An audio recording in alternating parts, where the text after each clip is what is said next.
یوسیہ بت پرستی بند کراتا ہے۔ اور بادشاہ نے لوگ بھیجے اور انہوں نے یہودا اور یروشلیم کے سب بزرگوں کو اس کے پاس جمع کیا۔ اور بادشاہ خداوند کے گھر کو گیا اور اس کے ساتھ یہودا کے سب لوگ اور یروشلیم کے سب باشندے اور کاہن اور نبی اور سب چھوٹے بڑے آدمی تھے۔ اور اس نے جو عہد کی کتاب خداوند کے گھر میں ملی تھی اس کی سب باتیں ان کو پڑھ سنائیں۔ اور بادشاہ ستون کے برابر کھڑا ہوا اور اس نے خداوند کی پیروی کرنے اور اس کے حکموں اور شہادتوں اور آئین کو اپنے سارے دل اور ساری جان سے ماننے اور اس عہد کی باتوں پر جو اس کتاب میں لکھی ہے عمل کرنے کے لیے خداوند کے حضور عہد باندھا، اور سب لوگ اس عہد پر قائم ہوئے۔ پھر بادشاہ نے سردار کاہن خلقیہ کو اور ان کاہنوں کو جو دوسرے درجے کے تھے اور دربانوں کو حکم کیا کہ ان سب برتنوں کو جو بال اور یسیرت اور آسمان کی ساری فوج کے لیے بنائے گئے تھے خداوند کی ہیکل سے باہر نکالیں، اور اس نے یروشلیم کے باہر کدرون کے کھیتوں میں ان کو جلا دیا اور ان کی راکھ بیت ایل پہنچائی۔ اور اس نے ان بت پرست کاہنوں کو جن کو شاہان یہودا نے یہودا کے شہروں کے اونچے مقاموں اور یروشلیم کے آس پاس کے مقاموں میں بخور جلانے کو مقرر کیا تھا، اور ان کو بھی جو بال اور سورج اور چاند اور سیاروں اور آسمان کے سارے لشکر کے لیے بخور جلاتے تھے موقوف کیا۔ اور وہ یسیرت کو خداوند کے گھر سے یروشلیم کے باہر کدرون کے نالے پر لے گیا اور اسے کدرون کے نالے پر جلا دیا اور اسے کوٹ کوٹ کر خاک بنا دیا اور اس کو عام لوگوں کی قبروں پر پھینک دیا۔ اور اس نے لوتیوں کے مکانوں کو جو خداوند کے گھر میں تھے جن میں عورتیں یسیرت کے لیے پردے بنا کرتی تھیں ڈھا دیا۔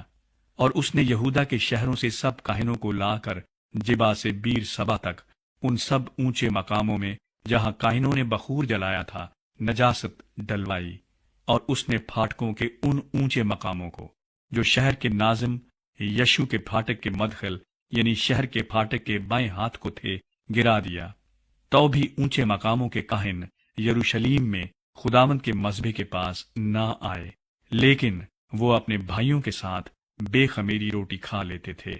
اور اس نے توفت میں جو بنی ہنوم کی وادی میں ہے نجاست پھینکوائی، تاکہ کوئی شخص مولک کے لیے اپنے بیٹے یا بیٹی کو آگ میں نہ چلوا سکے۔ اور اس نے ان گھوڑوں کو دور کر دیا جن کو یہودا کے بادشاہوں نے سورج کے لیے مخصوص کر کے خداوند کے گھر کے آستانے پر ناتن ملک خواجہ سرا کی کوٹھڑی کے برابر رکھا تھا، جو ہیکل کی حد کے اندر تھی، اور سورج کے رتھوں کو آگ سے جلا دیا۔ اور ان مذہبوں کو جو آخذ کے بالا خانے کی چھت پر تھے جن کو شاہان یہودا نے بنایا تھا، اور ان مذہبوں کو جن کو منسی نے خداوند کے گھر کے دونوں صحنوں میں بنایا تھا بادشاہ نے ڈھا دیا، اور وہاں سے ان کو چور چور کر کے ان کی خاک کو کدرون کے نالے میں پھینکوا دیا۔ اور بادشاہ نے ان اونچے مقاموں پر نجاست ڈلوائی جو یروشلیم کے مقابل کوہ آلائش کے داہنی طرف تھے، جن کو اسرائیل کے بادشاہ سلیمان نے سیدانیوں کی نفرتی استارات اور موابیوں کے نفرتی کموس اور بنی امون کے نفرتی ملکوم کے لیے بنایا تھا۔ اور اس نے ستونوں کو ٹکڑے ٹکڑے کر دیا اور یسیرتوں کو کاٹ ڈالا اور ان کی جگہ میں مردوں کی ہڈیاں بھر دیں۔ پھر بیتیل کا وہ مذبح اور وہ اونچا مقام جسے نبات کے بیٹے یربعام نے بنایا تھا، جس نے اسرائیل سے گناہ کرایا، سو اس مذبح اور اونچے مقام دونوں کو اس نے ڈھا دیا اور اونچے مقام کو جلا دیا اور اسے کوٹ کوٹ کر خاک کر دیا اور یسیرت کو جلا دیا۔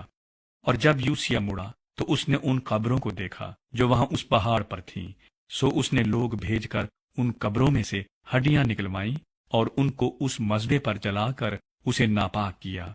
یہ خداوند کے سخن کے مطابق ہوا جسے اس مرد خدا نے جس نے ان باتوں کی خبر دی تھی سنایا تھا۔ پھر اس نے پوچھا، یہ کیسی یادگار ہے جسے میں دیکھتا ہوں؟ شہر کے لوگوں نے اسے بتایا، یہ اس مرد خدا کی قبر ہے جس نے یہودا سے آ کر ان کاموں کی جو تو نے بیتیل کے مذبح سے کیے خبر دی۔ تب اس نے کہا، اسے رہنے دو، کوئی اس کی ہڈیوں کو نہ سرکائے۔ سو انہوں نے اس کی ہڈیاں اس نبی کی ہڈیوں کے ساتھ جو سامریہ سے آیا تھا رہنے دی۔ اور یوسیہ نے ان اونچے مقاموں کے سب گھروں کو بھی جو سامریا کے شہروں میں تھے، جن کو اسرائیل کے بادشاہوں نے خداوند کو غصہ دلانے کو بنایا تھا، ڈھایا، اور جیسا اس نے بیتیل میں کیا تھا ویسا ہی ان سے بھی کیا۔ اور اس نے اونچے مقاموں کے سب کاہنوں کو جو وہاں تھے ان مذبحوں پر قتل کیا اور آدمیوں کی ہڈیاں ان پر جلائیں۔ پھر وہ یروشلم کو لوٹ آیا۔ یوسیہ عید فصح مناتا ہے۔ اور بادشاہ نے سب لوگوں کو یہ حکم دیا کہ خداوند اپنے خدا کے لیے فصح مناؤ، جیسا عہد کی اس کتاب میں لکھا ہے۔ اور یقیناً قاضیوں کے زمانے سے جو اسرائیل کی عدالت کرتے تھے اور اسرائیل کے بادشاہوں اور یہودا کے بادشاہوں کے کل ایام میں ایسی عید فصح کبھی نہیں ہوئی تھی۔ یوسیہ بادشاہ کے 18ویں برس یہ فصح یروشلم میں خداوند کے لیے منائی گئی۔ یوسیہ کی دوسری اصلاحات۔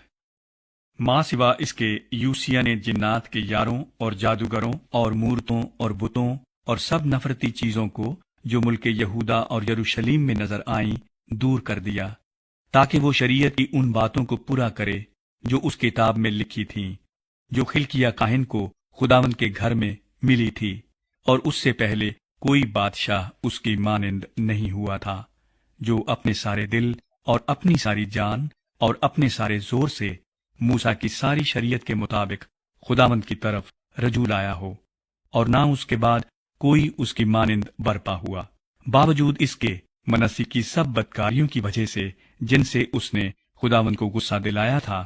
خداوند اپنے سخت و شدید قہر سے جس سے اس کا غضب یہودا پر بھڑکا تھا باز نہ آیا، اور خداوند نے فرمایا کہ میں یہودا کو بھی اپنی آنکھوں کے سامنے سے دور کروں گا، جیسے میں نے اسرائیل کو دور کیا، اور میں اس شہر کو جسے میں نے چنا یعنی یروشلم کو، اور اس گھر کو جس کی بابت میں نے کہا تھا کہ میرا نام وہاں ہوگا، رد کر دوں گا۔ یوسیہ کے دور حکومت کا اختتام۔ اور یوسیہ کے باقی کام اور سب کچھ جو اس نے کیا، سو کیا وہ یہودا کے بادشاہوں کی تواریخ کی کتاب میں قلم بند نہیں؟ اسی کے ایام میں شاہ مصر فرعون نکو شاہ اسور پر چڑھائی کرنے کے لیے دریائے فرات کو گیا تھا، اور یوسیہ بادشاہ اس کا سامنا کرنے کو نکلا، سو اس نے اسے دیکھتے ہی مجدو میں قتل کر دیا، اور اس کے ملازم اس کو ایک رتھ میں مجدو سے مرا ہوا لے گئے، اور اسے یروشلم میں لا کر اسی کی قبر میں دفن کیا۔ اور اس ملک کے لوگوں نے یوسیہ کے بیٹے یہو آخز کو لے کر اسے مسح کیا، اور اس کے باپ کی جگہ اسے بادشاہ بنایا۔ یہودا کا بادشاہ آخز۔ اور یہو آخز جب سلطنت کرنے لگا تو 23 برس کا تھا۔ اس نے یروشلم میں 3 مہینے سلطنت کی۔ اس کی ماں کا نام حموتل تھا، جو لبناہی یرمیا کی بیٹی تھی، اور جو اس کے باپ دادا نے کیا تھا اس کے مطابق اس نے بھی خداوند کی نظر میں بدی کی۔ سو فرعون نکوہ نے اسے ربلا میں جو ملک حمات میں ہے قید کر دیا، تاکہ وہ یروشلم میں سلطنت نہ کرنے پائے، اور اس ملک پر 100 قنطار چاندی اور 1 قنطار سونا خراج مقرر کیا۔ اور فرعون نکوہ نے یوسیہ کے بیٹے الیاکیم کو اس کے باپ یوسیہ کی جگہ بادشاہ بنایا، اور اس کا نام بدل کر یہو یقیم رکھا، لیکن یہو آخز کو لے گیا، سو وہ مصر میں آ کر وہاں مر گیا۔ یہودا کا بادشاہ یہو یاکین۔ اور یہو یقیم نے وہ چاندی اور سونا فرعون کو پہنچایا، پر اس نقدی کو فرعون کے حکم کے مطابق دینے کے لیے اس نے مملکت پر خراج مقرر کیا، یعنی اس نے اس ملک کے لوگوں سے ہر شخص کے لگان کے مطابق چاندی اور سونا لیا، تاکہ فرعون نیکو کو دے۔ یہو یقیم جب سلطنت کرنے لگا تو 25 برس کا تھا۔ اس نے یروشلم میں 11 برس سلطنت کی۔ اس کی ماں کا نام زبودہ تھا، جو روما کے فدایا کی بیٹی تھی، اور جو اس کے باپ دادا نے کیا تھا اسی کے مطابق اس نے بھی خداوند کی نظر میں بدی کی۔